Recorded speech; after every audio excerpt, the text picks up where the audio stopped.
una de esas facilidades era el manejo a través de páginas. Pues bueno, la tercera generación contenía ya unidades justamente que me permitían manejar este tipo de paginación y por lo tanto de máquina virtual. A esos memoria virtual. A estas memorias, a estas unidades de los microprocesadores se les llamó MMU, unas unidades de manejo de memoria ya específicos. A partir de los 90, Motorola ya no pudo continuar justamente con la competencia con Intel, se fue a otro nicho como comentaba, y prácticamente Intel fue el que dominó a partir de este tiempo, a partir de los 90. ¿De acuerdo? Por lo tanto, ya en la cuarta, quinta generación, etcétera, etcétera, solamente Intel era el que marcaba ese tipo de tendencias. Como comentaba, en esta cuarta generación ya se buscaba el poder de procesamiento, pero a partir de otros elementos como unidades de punto flotante. ¿Se acuerdan que en organización de computadoras habrán visto, me imagino, que había unidades específicas que manejaban ya el punto flotante y esto hizo un salto en los microprocesadores porque incluso el manejo de gráficos, el manejo de poder de procesamiento para cálculo científico se catapultó y eran las unidades de coprocesamiento matemático que ya estaban integradas en los microprocesadores. A partir de la cuarta generación y en la quinta generación se consolida aspectos de administración de memoria orientada hacia caché y a su vez también se buscan las capacidades que permiten el manejo paralelo a nivel de instrucción, como lo hemos comentado, el pipeline, que ya se tenía desde la cuarta, pero en la quinta ya tenemos la superescalaridad, los procesadores BLIW, etcétera, etcétera, etcétera. La quinta generación también es importante porque a partir de la quinta generación se comienza con la competencia con AMD. Al principio no era una competencia directa fuerte porque Intel es como, AMD es como el PRD del PRI, es decir, una facción de Intel se salió de Intel como tal y creó AMD. Por eso, sospechosamente, sus diseños son muy parecidos, casi iguales. Por lo tanto, en ese sentido, comenzó a tener una competencia directa. Ya para la sexta generación, un aspecto curioso de la sexta generación es que Motorola regresa. Y como Motorola regresa, se comienzan a proponer algunas estructuras que vienen desde los servidores. Es decir, lo que en los servidores era común, ahora se comienza a traer a las PC, por ejemplo, de escritorio. ¿Sí? Y en ese sentido, el procesamiento paralelo, ya no solamente al interior del micro, sino entre varios otros elementos al interior del sistema computacional, comienza a darle. Uno es la tecnología de multiprocesamiento simétrico. Es decir, que varios de esos procesadores que incluso manejan periféricos, etcétera, etcétera, puedan trabajar en paralelo.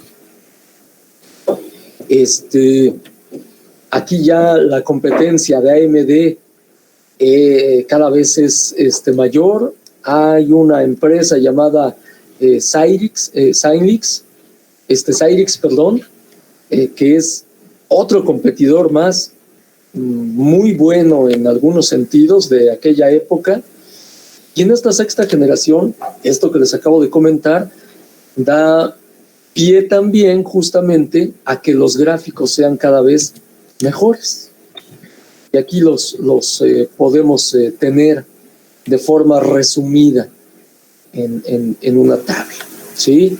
Habla de cada una de las generaciones de microprocesadores. No hay que confundir las generaciones de microprocesadores con las generaciones de sistemas computacionales. ¿De acuerdo? Esto es muy importante.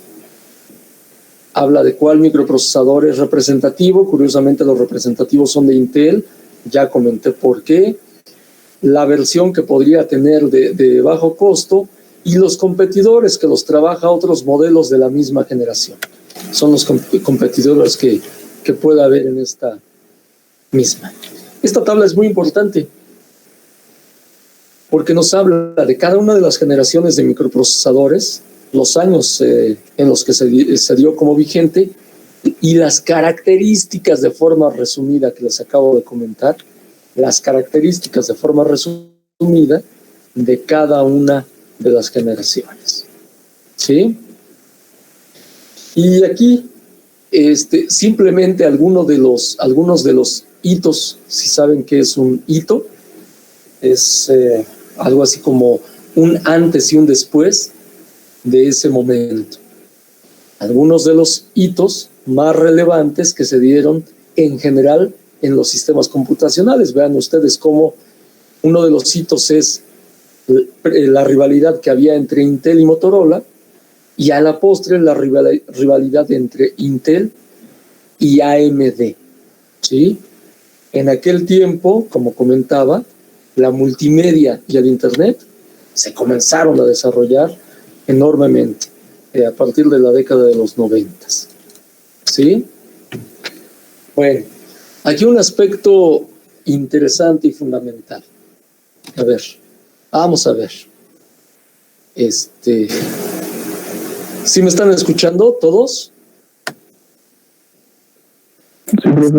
Sí, profe. Sí. Ok. A ver,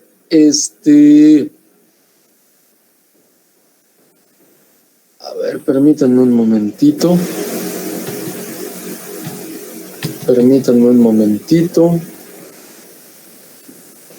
Ay. Ok. Vamos a ver. No sé. Por ejemplo, Ivette Quintanar, ¿te acuerdas qué era la tecnología de fabricación?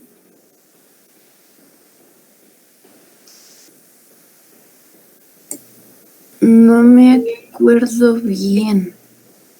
Más o menos. Bueno, por tecnología de fabricación, yo me quiero imaginar que se refiere a algo así como tecnología que se implementa para fabricar algún producto, ¿no? O sea, ¿no te acuerdas qué es tecnología de fabricación? No me acuerdo. Es algo que vimos en el primer departamental explicado. Ok. María Fernanda Huerta, ¿te acuerdas tú qué es tecnología de fabricación?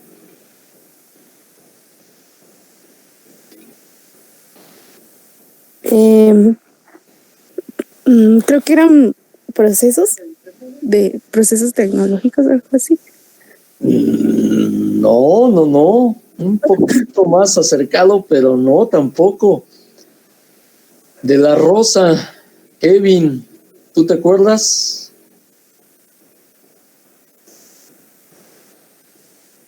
Kevin de la Rosa. Sí, pero perdón, me falla el internet. A ver, bueno, creo yo que eran como los conocimientos para fabricar algún objeto con el proceso de tecnología. O sea, nadie se está acordando, solamente es de lo que se están imaginando. Daniel Liévano, ¿tú te acuerdas? Según recuerdo, tenía que ver con la arquitectura, ¿no? Que se estaba implementando en el procesador, si era integrado o si era, pues como se hacía antes, pues. O sea, volvemos a las herramientas que tengo para fabricar algo. No. Veo que no se me están acordando, caramba, y eso es algo muy importante, sobre todo en los microprocesadores actuales. Nuevamente les recuerdo, ¿qué hay dentro de un circuito integrado? Siempre hay transistores. Aunque en el diagrama esquemático aparezcan resistencias, capacitores, todo eso se produjo a través de transistores. Es decir, lo único que hay al interior del microprocesador son transistores. La tecnología de fabricación de un circuito integrado se refiere a lo que me permite observar la distancia entre un transistor y otro y el tamaño del propio transistor. O sea, la tecnología de fabricación es la distancia entre transistores y el tamaño del propio transistor. Entre más pequeña sea la tecnología de fabricación, significa que más elementos internos puedo tener. ¿De acuerdo? ¿No quedaron dudas?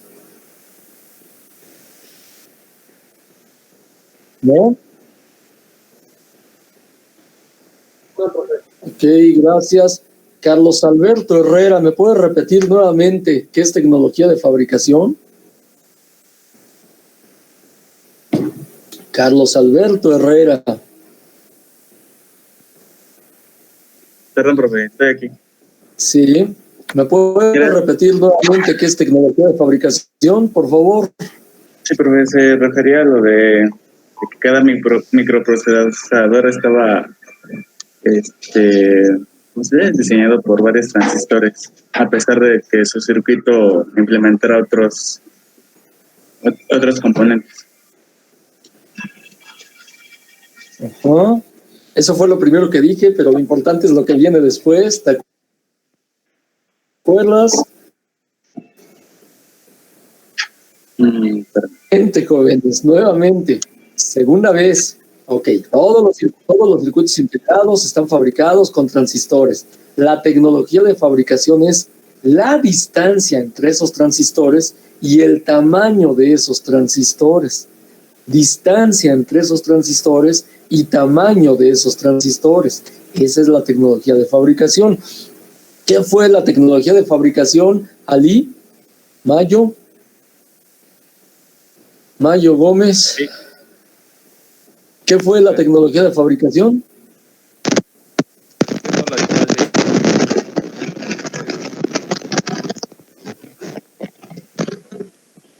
Sí. ¿Qué fue la tecnología de fabricación, Ali?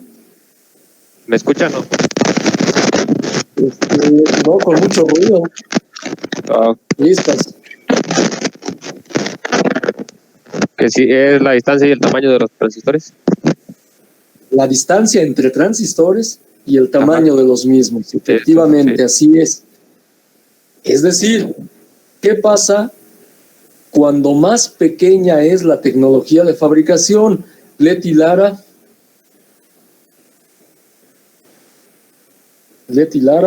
Sí, cuando es más pequeña, pues caben más transistores y el tamaño entre estos se reduce. Ajá, caben más elementos. Significaría en un momento dado que esto que estoy viendo en pantalla es posible, es decir, la evolución en los microprocesadores buscaba en cada una de las generaciones lo que yo comentaba hace un momento, pero esto es posible porque la tecnología de fabricación fue cada vez menor. Si ustedes se meten a una página a buscar información de un microprocesador en particular porque les interesa, uno de los factores que les va a dar de información es justamente la tecnología que tiene, y lo maneja nada más así, se las da en nanos, por ejemplo. Ya es tecnología de, es un ejemplo, 10 nanos, o ya es tecnología de 8 nanos. Se está refiriendo a la distancia entre los transistores y al tamaño del propio transistor. Entre más pequeña sea, significa que es más rápido y más poderoso porque caben más elementos. Esto que estamos viendo en pantalla es a lo que se está refiriendo. Al principio, los microprocesadores tenían una tecnología de fabricación relativamente grande, lo que hacía que sus tamaños de palabra fueran de 4 bits, se amplió después a 8 bits, se amplió después a 16 bits, se amplió después a 32 bits, más otros elementos. Después, con esos 32 bits, se agregaron cada vez más elementos, como por ejemplo cachés, como por ejemplo, etcétera. A la postre, también se agregaron elementos para manejar la memoria, se agregaron elementos para manejar el punto flotante. En otras palabras, la evolución se dio también porque la tecnología de fabricación fue cada vez menor y esto hacía que pudiera integrar más elementos. Si integro más elementos, hago el microprocesador más poderoso y logro lo que comentaba anteriormente. ¿De acuerdo? ¿No hay ninguna duda? ¿No quedó ninguna duda? No, maestro. ¿No? Gracias. Ok. Lo que viene después, miren, aquí a esto me refería. Esta es la tecnología de fabricación o de integración. El transistor es este. La distancia que haya entre este transistor y el otro que haya junto forma parte de la tecnología de fabricación. El tamaño del transistor en realidad sería el tamaño de la compuerta, también es parte de la misma tecnología de fabricación. Es a esto es a lo que me refería.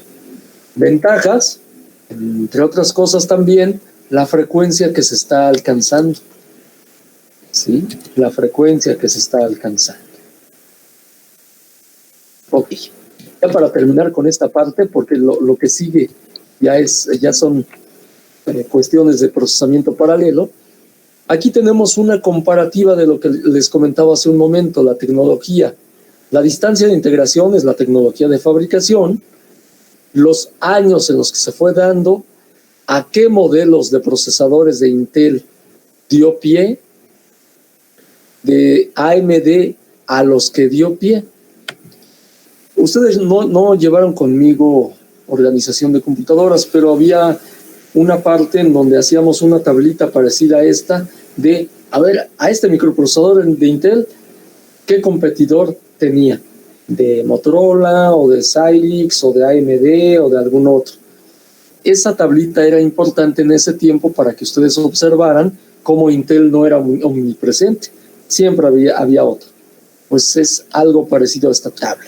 Chéquense ustedes cómo para los tiempos actuales se puede entender que su competidor directo sea de AMD y no de Motorola. Motorola ya salió en ese tiempo. AMD es su competidor directo con los diferentes modelos que podemos tener. Claro, los modelos actuales de AMD son muy distintos, pero nada más para que vean cómo se tuvo desde esa época.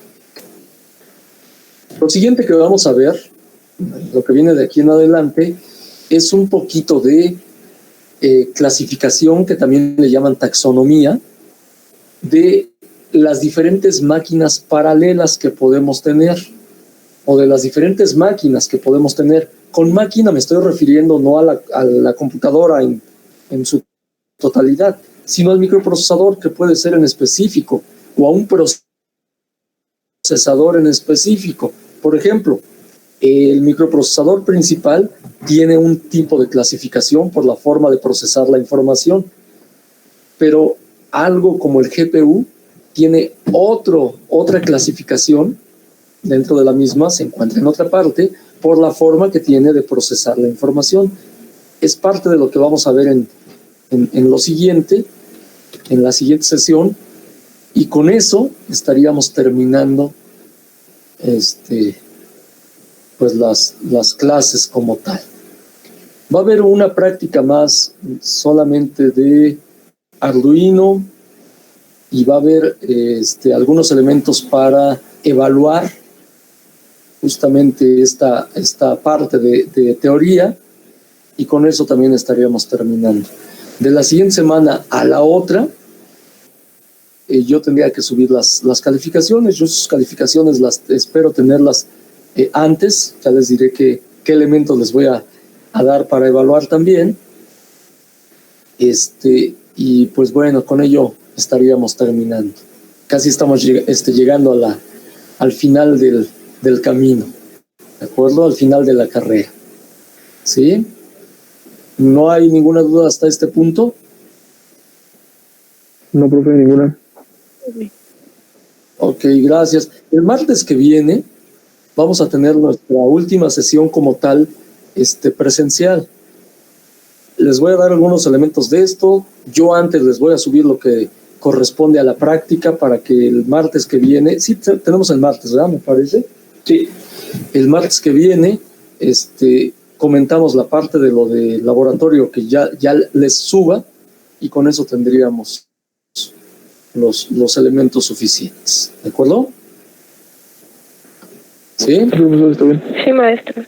Muy bien. Pues les agradezco mucho, jóvenes, que hayan estado por aquí. Hoy vi menos, pues ¿qué puedo hacer? Ya nada más falta una sesión, échenle ganas, nada más una sesión. ¿Sí? Bueno, pues muchas gracias, jóvenes. Hoy duró un poquito menos la clase.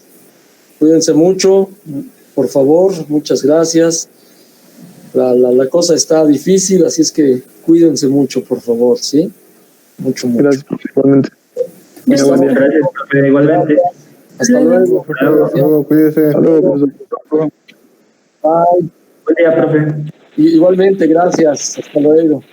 Gracias, hasta luego. Hasta luego.